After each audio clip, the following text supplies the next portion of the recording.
Benvingudes i benvinguts a un altre vídeo tutorial del blog Matèries Valencià.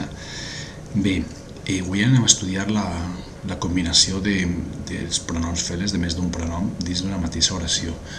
En altres videotutorials hem estudiat la substitució pronominal del complement directe, que la teniu assignat en roig a l'esquerra, i la substitució pronominal de l'indirecte, que la teniu en blau assignat a la dreta.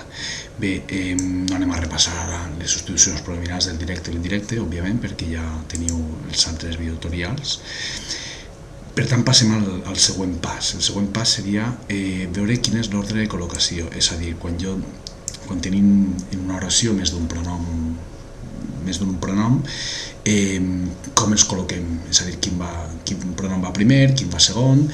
Evidentment no el podem fer a segon el gust, ni com sona millor, ni com ens dona una sensació que sona millor, que a vegades això ho fem molt. Així tenim l'ordre de col·locació. Per tant, veieu que el primer de tot aniria de tercera persona reflexiu, en tot cas, que n'hi hagués. Segona persona, singular i plural, et i us. Primera persona, singular i plural, em i ens. I després el que ens interessa ara, perquè anem a estudiar el directe i l'indirecte. Per tant, primer de tot aniria l'indirecte, en totes les seues possibilitats, tant si va davant del verb com si va darrere, i el directe en totes les possibilitats, tant si va determinat, indeterminat, si és neutre, si les teniu totes. I després anirien els adverbials, primer el en i el darrere dels pronoms aniria i. Què significa això? Que quan jo tinc dos pronoms en una oració, el quadre que tenim així davant és molt important per veure quin col·loquem primer i quin col·loquem segon. Bé, he escrit així un exemple d'una oració, he intentat escriure la més difícil, és a dir, una que puguem tindre un complement directe amb el pronom en i a més amb un indefinit com algunes i totes les variants més complicades en la substitució del complement directe. Bé, no anem a repassar ara, torno a insistir en la substitució del directe i de l'indirecte. Si volguérem fer la substitució del directe, tindríem aquest resultat. Pere n'agafa algunes al seu germà. Algunes pomes, ja sabeu que estem substituint només el nucli, pomes, i l'indefinit el tornaríem a escriure darrere del verb. El pronom és en, com que comença per vocal, s'apostrofa. I al seu germà l'escrivim perquè ara no estem substituint l'indirecte.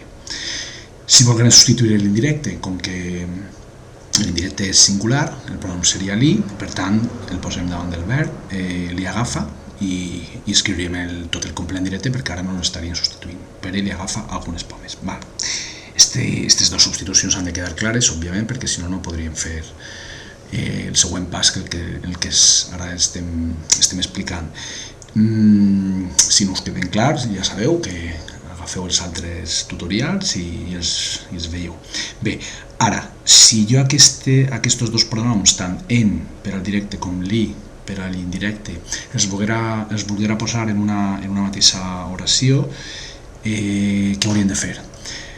Per tant, hauríem d'acudir al quadre aquest que comentàvem abans. Per tant, sabem que sempre va davant l'indirecte i després aniria el directe. Per tant, molt fàcil. El que hem de fer és una suma, diguem, d'acord? Sumem. Posem el subjecte, Pere.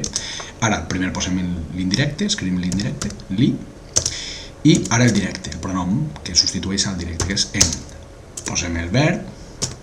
Ara explique per què he posat això en mayúscula, i recordeu que l'indefinit, tant el definit com el numeral com el quantitatiu, cal tornar a escriure-los. Bé, tenim Pere, li, en, agafa algunes. Per tant, l'ordre queda clar, primer és l'indirecte i després el directe. Què faríem? Evidentment això així no es pot quedar perquè en es pot apostrofar. Però com que en es pot apostrofar tant a l'esquerra amb li com a la dreta amb el verb, li perquè acaba en vocal i agafa perquè comença en vocal, què fem? En on el substituïm? A l'esquerra o a la dreta? Aquest és el primer conflicte que tenim. Per tant, el que hem de tenir clar és que el pronom sempre l'hem d'apostrofar tant a la dreta com siga possible. Per tant, en aquest cas, com quedarà? Pere li n'agafa algunes. És a dir, torna a repetir la jugada. El pronom en el podríem haver apostrofat a li, i que haguera quedat lin agafa, però això és incorrecte. Per què? Perquè també podem apostrofar-lo amb el verb, i com el verb comença per vocal, per tant no pot quedar així de cap de les maneres, ha de quedar així, com hem escrit al principi. Pere li n'agafa, i algunes, perquè és l'indefinit que sempre l'escrivim en cas de que aparega. D'acord? Aquesta seria la substitució correcta, correctíssima del complement quan tenim un indirecte i un directe. Recordem que estem fent la variant per al valencià, és a dir, per a la variant occidental del català. Si volguem fer la substitució per a la variant oriental del català, té un altre procediment que ara no pertoca explicar-lo. Per tant, aquesta seria per a nosaltres els valencians, d'acord? Queda molt clar i ja crec que ha quedat molt clar. Per tant, ja sabeu què heu de fer, practicar molt i si teniu dubtes ja sabeu què heu de fer, enviar-me un mail i contestaré gustosament a tots els dubtes que tingueu. Molt bé, vinga, fins un altre vídeo i gràcies.